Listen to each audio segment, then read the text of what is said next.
Estamos en el tiempo de devocionar a la comunidad contigo. Hermanos, bienvenidos. Es una alegría volvernos a reencontrar. Estamos a jueves 17 de junio y vamos a tener este tiempo, pero antes vamos a dejar en las manos de nuestro Señor. Dios Padre, en el nombre del Señor Jesús, queremos acercarnos delante de ti, Señor, para pedirte perdón primero por nuestros pecados, Señor, que te ofenden, Señor, pero también sabemos que tú nos has perdonado en base al sacrificio de nuestro Señor Jesucristo. Padre, muchas gracias. Te dejamos este tiempo de devocional en tus manos, Señor, ayúdanos a entender lo que tienes en tu palabra. Muchas gracias por permitir que estemos reunidos por este medio, Señor. En el nombre de Jesús oramos. Amén. Amén. En los anteriores devocionales hemos visto una actitud dura, hemos visto una actitud obstinada de los judíos en relación a la justicia de Dios. El profeta Malaquías había tocado el asunto de los matrimonios mixtos, había tocado ese asunto de los divorcios. Ahora pasa a tratar un problema de la inmoralidad general del pueblo, ¿sí? Especialmente el de los sacerdotes. Como parte de la inmoralidad, muchas personas estaban incitando, estaban animando al pecado, adoptando una de dos posturas. La primera postura es afirmar que Dios aprueba la inmoralidad. Ellos decían, cualquiera que hace mal agrada a Jehová y en los tales se complace. O si no, decían, cuestionando la misma existencia de Dios, ¿dónde está el Dios de justicia? Malaquías indica que estas dos posturas estaban cansando a Dios, porque estaban fomentando cada vez más una vida de inmoralidad entre el pueblo de Dios de ese tiempo. Ahora es interesante notar que la reacción de Dios es hablar acerca de la venida del Mesías. Esas palabras deberían haber alertado al pueblo, deberían haber alertado a los judíos. El Mesías iba a venir.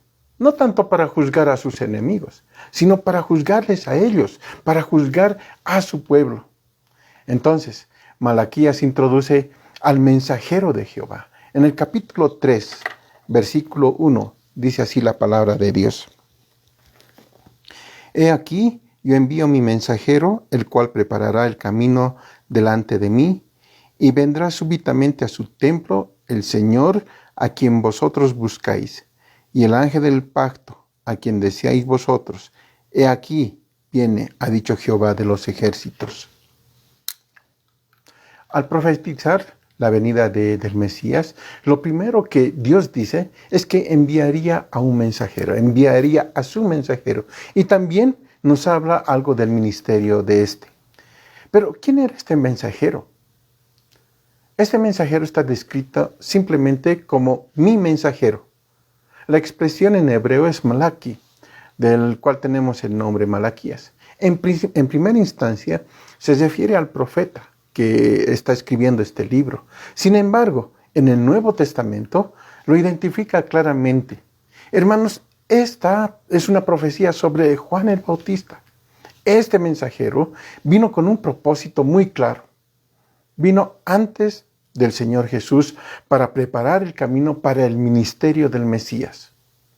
El cuadro que nos presenta el profeta, o el cuadro que nos quiere mostrar el profeta, es de la preparación de la carretera para la llegada de un personaje de tremenda importancia.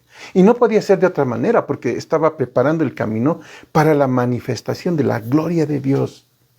Veamos un poco de la persona y también de la predicación de Juan el Bautista.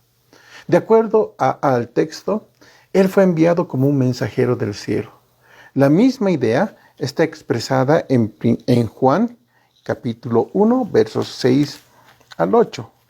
Juan 6, 6 al 8. Dice así, hubo un hombre enviado de Dios, el cual se llamaba Juan.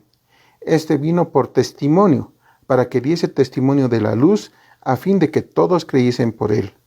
No era él la luz, sino para que diese testimonio de la luz. Juan el Bautista tuvo un nacimiento milagroso. Sus padres eran justos. y ellos servían al Señor, pero ellos previamente no habían podido tener hijos. El nacimiento de Juan fue anunciado por medio de un ángel. Lucas 1:13 dice así, pero 1:13, pero el ángel le dijo, Zacarías, no temas, porque tu oración ha sido oída, y tu mujer Elizabeth te dará a luz un hijo, y llamarás su nombre Juan. Juan tuvo un padre terrenal, es cierto, pero su nacimiento, hermanos, fue una intervención sobrenatural, fue una intervención divina, providencial. Dios mismo tocó la vida de esta familia. Juan el Bautista no era solo un enviado de Dios, sino que era una persona magnífica, una persona especial. El Señor dijo que no había otra persona nacida de mujer que fuera más grande que Juan. Y esas palabras de parte del Señor nos da la garantía de esa grandeza de persona que tenía Juan. Juan el Bautista, hermanos, también era alguien dedicado, único en su fuerza, ¿no? Él tenía carácter, era un hombre estable. Mateo 7 al 11 dice así. Mateo 7, 11, 7 al 11, dice así.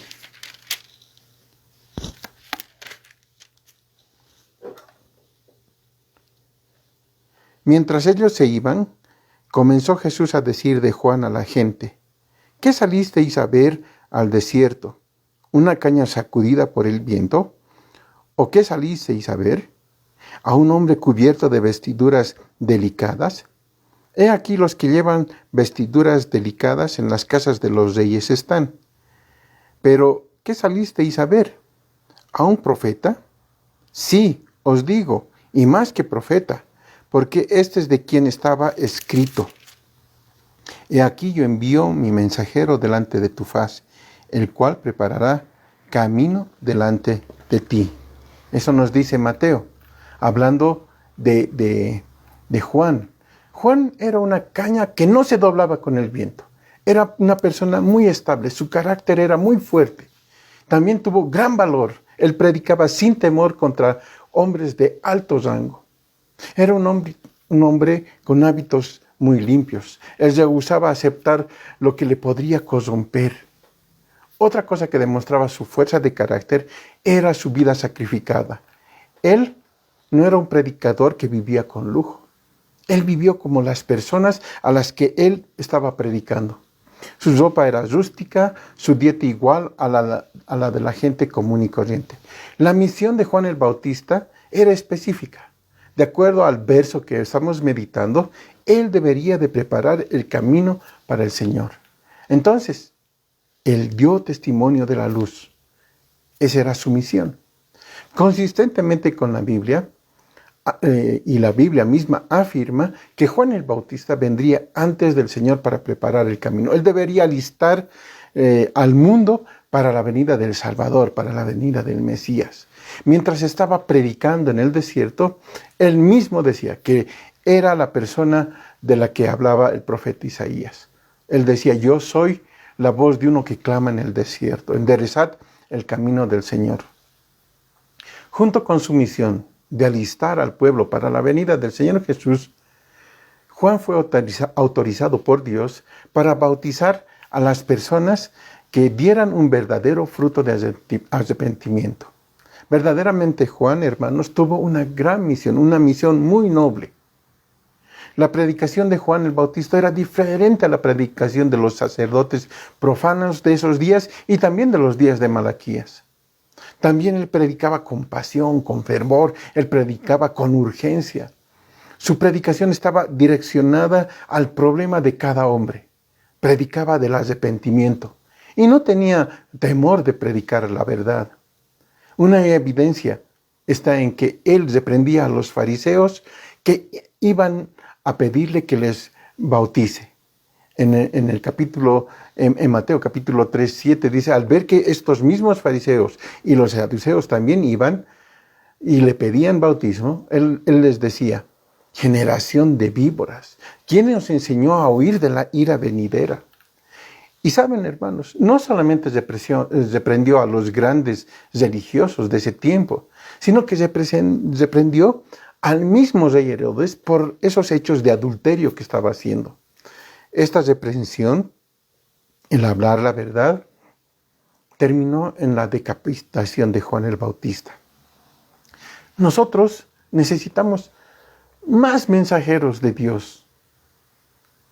En este tiempo necesitamos a muchas personas que estén llevando la palabra de Dios. Mensajeros que pregonen, mensajeros que hablen la verdad sin que les importa a quien reprenden. En su predicación, Juan reprendía a los pecadores que necesitaban de arrepentimiento y a la vez estaba honrando al Señor. De hecho, todo mensajero que anuncia el pecado, que denuncia el pecado, también está glorificando a Dios. ¿Saben por qué? Porque es el único que puede perdonar los pecados. Aquellos hermanos que fallemos en predicar el arrepentimiento, estamos fallando en levantar al Señor como el único justo que existe. Así que debemos estar predicando.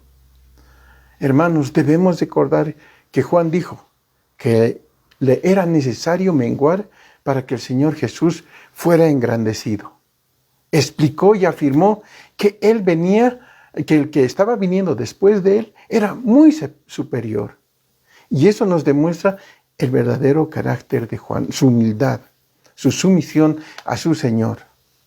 Además de su predicación, Juan enseñaba que el Señor Jesús era el único sacrificio perfecto por los pecados, ya que esto había sido profetizado en el Antiguo Testamento. Juan capítulo 1, versículo 29 dice así. Juan 1, 29. El siguiente día vio Juan a Jesús que venía a él y dijo: He aquí el Cordero de Dios que quita el pecado del mundo. Su predicación, hermanos, era clara, su predicación era precisa e iba directamente al grano.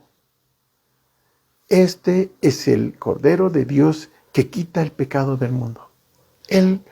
Juan predicaba esto.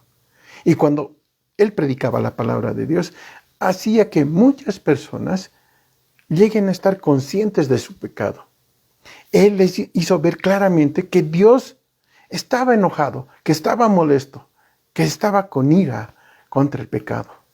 Esto era un gran contraste con los sacerdotes del tiempo de Malaquías, que estaban diciendo: ¿dónde está el Dios de justicia? Hermanos, hay mucha gente perdida, hay mucha gente sin esperanza. Juan predicaba el juicio venidero y llamaba constantemente al arrepentimiento. Ahora, ese es el mismo trabajo que nosotros debemos hacer para el Señor. Es el mismo servicio que exige nuestro Señor, porque Él nos ha encomendado la palabra de verdad, nos ha encomendado el Evangelio. Hermano, ¿estás predicando? ¿Eres fuerte de carácter? ¿Eres alguien como Juan el Bautista que está dispuesto a llevar el Evangelio, denunciar el pecado y además perder la cabeza por esto? Es un llamado para que nosotros podamos predicar constantemente la palabra de Dios. Vamos a orar. Señor Dios bendito, ayúdanos, Señor. Queremos predicar tu palabra. Señor, queremos menguar para que tú crezcas, Señor. Queremos hablar a la gente y decirle que eres el único justo, que tú eres el Cordero de Dios que vino a este mundo para perdonar los pecados. Señor, ayúdanos. Queremos ser como Juan el Bautista, de apuntar a ti, Señor, que tú seas el más grande, el único, suficiente Salvador de todos. Ayúdanos, Padre. En el nombre de Jesús oramos. Amén. Hermanos, buenos días. Dios les bendiga mucho.